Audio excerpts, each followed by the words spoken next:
around today showing you through this limited edition 2009 Kimberley Kamper trailer. This unit does have a lot of nice upgrades on it that weren't standard in 2009. Amongst other things, it has a smaller kitchen unit here with a lot of storage and a breakfast table. It's got a lot of lighting on it. You can see the lighting up on top as well. One of the things that you immediately notice about this camper is that the canvas is in quite good condition. It does have one small tear here in the far side that has been repaired.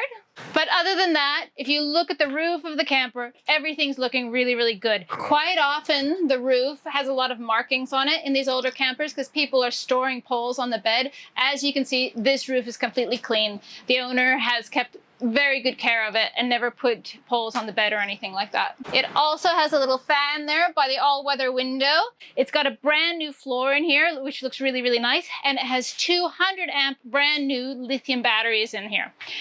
When we walk outside, one of the things that you can get here as well is we have an aftermarket drawer that you can go for the bed. So if you're wanting a drawer under the bed, that's something we can supply. If we walk outside, the wheels, they are not currently up to date. These wheels do need to be exchanged. It's approximately $350 per wheel, and it will need new wheels to pass the roadworthy. You let us know what wheels you want, and we'll make sure that that's standard for you.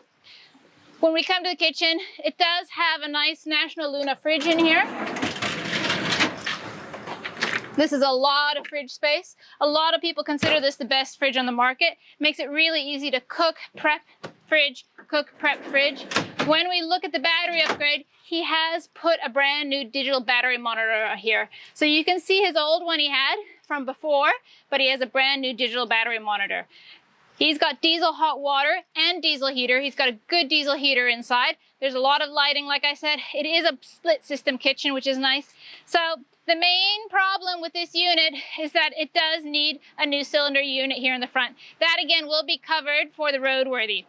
If you're doing that, we do recommend that you might want to upgrade the hitch to a DO35 or a McHitch. It currently has a Treg hitch on it, which is a really good hitch, but we call it the marriage maker, marriage breaker.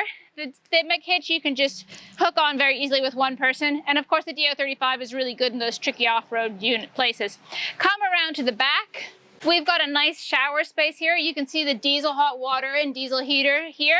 And we do have the Visi-Flow in this unit. This means you can draw water from a creek or a billabong, heat it up, not use any of the water on your system, and just go straight through and have a shower. Or from a bucket if you're retaining water. If we look at the canvas, it all looks in good nick.